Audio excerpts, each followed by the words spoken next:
Hello and welcome to the end of day number 10. Things have been pretty good, all told. I have finished off the chili that I made yesterday, as I said. So today took a little bit of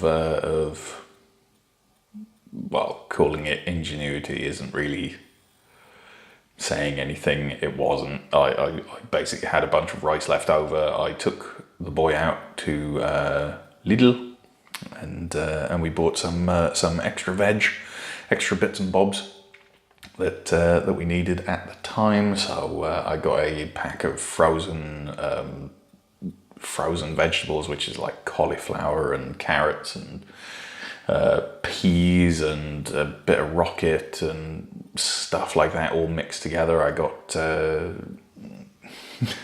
just random bits and bobs. I got a courgette, a zucchini. So lunchtime, I basically sliced up a whole bunch of salad, finished off some of the peppers that I'd already chopped up. All of that in a giant bowl. A little bit of apple cider vinegar, a small amount of the rice, just cold, that was left over. Just threw that in there, mixed it all together, and that was really nice. Actually, that was a really good salad. So I think that's probably what I'm going to be doing from now on going forward. Like lunchtimes, or at least one meal a day, is just going to be greens. So long as I'm getting an amount of starch on the starch-based diet, I'm fairly certain that'll work out fine. I did have a look for oatmeal or just oats in general, because what I'm thinking of doing, what I'm wanting to do, is actually make some oat cookie things.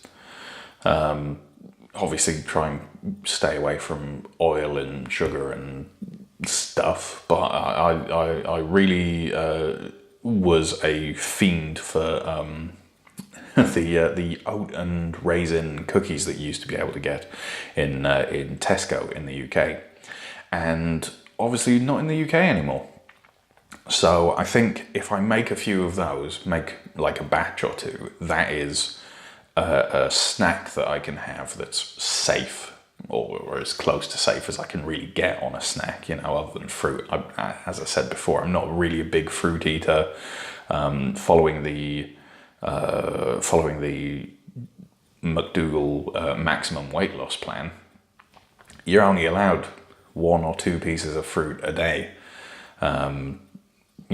between 0 and 2. And I'm not a very big fruit eater. It's either an apple or more starchiness. And hey, starch is a thing that I probably want if I'm having salad and then later on in the day, or I'm only having 1 big serving of starch as opposed to multiple. And plus the oats can be used to make like oatmeal on a morning. I can have breakfast. I can sprinkle them in salads and things like that. I can do quite a lot with them. Turn them into flour if needs be, if it gets to that point. So yeah, I don't know.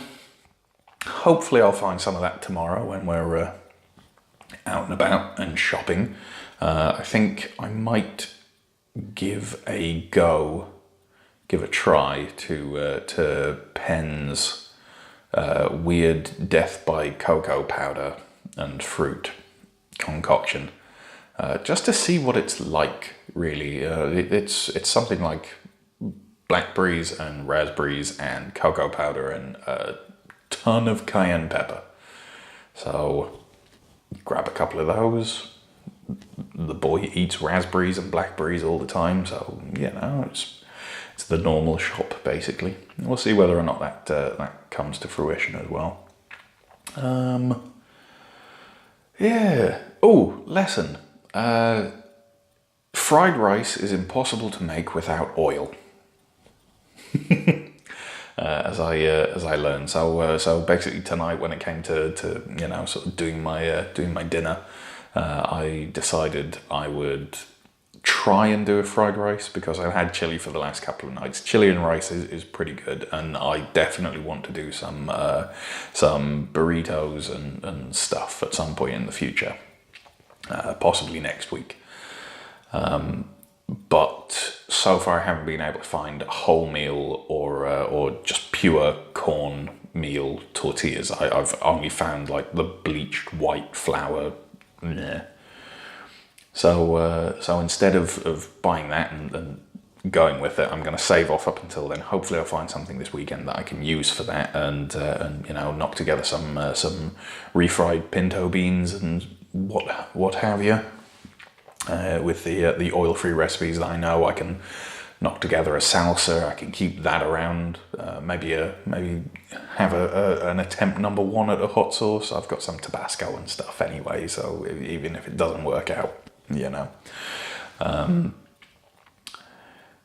Yeah, I think that's going to be the thing. So I need to come up with something for this weekend, and early on in the week, and then I think from about midweek next week, I'll give a week for just baseline, as little breaded products as possible. Like if I can get away with it, none, apart from those slices of bread I had the other night when I caved on the end of day 7, beginning of day 8.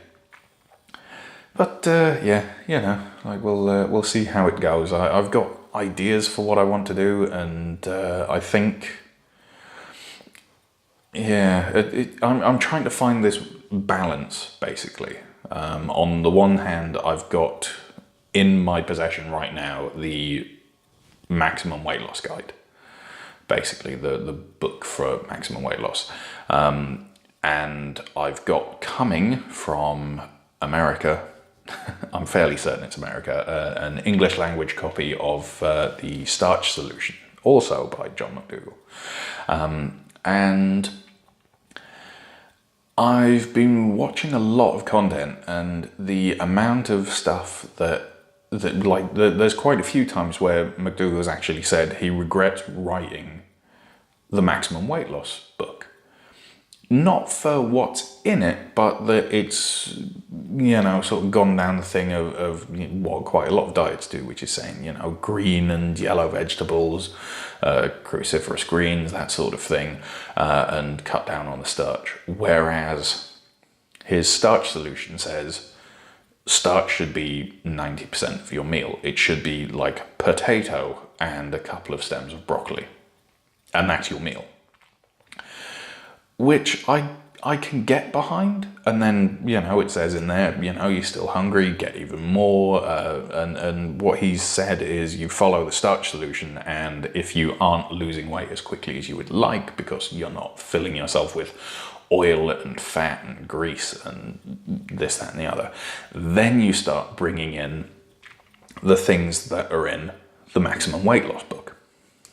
Whereas I've just gone straight in on the maximum weight loss book, and I'm starting to get, you know, even this early in, I'm starting to think, oh well, pasta.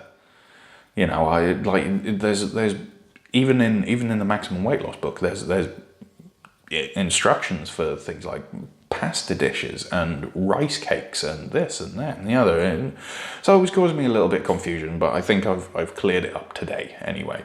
So it's looking like it's not as strict of a plan as I initially went into it thinking. It seems more like it's follow this guideline, and if you want to increase and, you know, really sort of push it, then you can. So I think I'm trying to find a happy medium. Obviously, my weekly weigh-ins with all of you guys, my daily weigh-ins just for my own records, everything like that is all gonna sort of dictate how I go with that. That's gonna help me find a balance, I hope. We'll see. Basically, I think obviously keeping everything to a minimum, everything that I probably shouldn't be eating, because, you know, quite a lot of weight to lose. I would like to lose it quicker than slower. Yeah, so I'm probably going to be keeping breads and things like that to a rare sort of treat. I am going to be baking my own bread when it comes to it, just because then I know absolutely everything that's gone into it, which is not going to be much. You know, the pasta, there's pasta that I can buy on Amazon, I think. I'm not sure if I can get it in stores here, which is it's pasta that's made from brown rice flour. I think I mentioned it once or twice before. That one's recommended. I've got natural rice, tastes pretty good. Apparently even white rice would be fine. Obviously brown is better, but white is just as good, so I'll stick with the natural. I know where I can get that. It seems like it's right. It might have been like half processed or something. I don't know, but if that doesn't work, if you know, I feel like there's more improvement to be made, then I can, you know, sort of go out and I can find proper brown rice and go from there. Like literally something that just has brown rice on the label. Yeah, you know. Ah, well, never mind. It's all an adventure, isn't it? It's all an adventure, and finding things out is what we do, especially in this so early in where we're learning. This weekend, I'm gonna try and make my own hummus. We'll see how that goes. Basically, a thing that I found, a resource that I found said that you can replace oil and tablespoons of oil and things like that with like boiled plums or applesauce. And another little thing, a comment on one of the Crocs in the Kitchen videos said if you have hummus and you squeeze a bit of lime juice in it, that makes it really, really nice. So what I'm kind of envisioning is this Frankenstein's monster creation where I make the lime into sort of like an applesauce-like consistency, sort of like you're meant to do with the plums, and use that as the oil replacement, so I don't have to muck around with finding tahini, which you can do in Germany. It's fairly easy. I've seen it around quite a lot, but at the end of the day, that's still sesame oil, and I don't want to be using any oil if I can get away with it, you know, apart from what's normally found in natural amounts in food. So, you know, we'll see how that goes. It's an experiment. And yeah, you know, hopefully it'll go well. I'll definitely be reporting in if it does, and probably reporting in even if it doesn't. If I can get some sort of better camera over the next amount of time, I might even start doing recipes once I've perfected a few. Who knows? But yeah. I think that's probably about everything that I wanted to cover. Probably a few things that I didn't really mean to cover as well. I do tend to ramble on a bit in this. But, you know, such is life. So, thank you very much for joining me. I will see you again at the end of tomorrow. Bye-bye.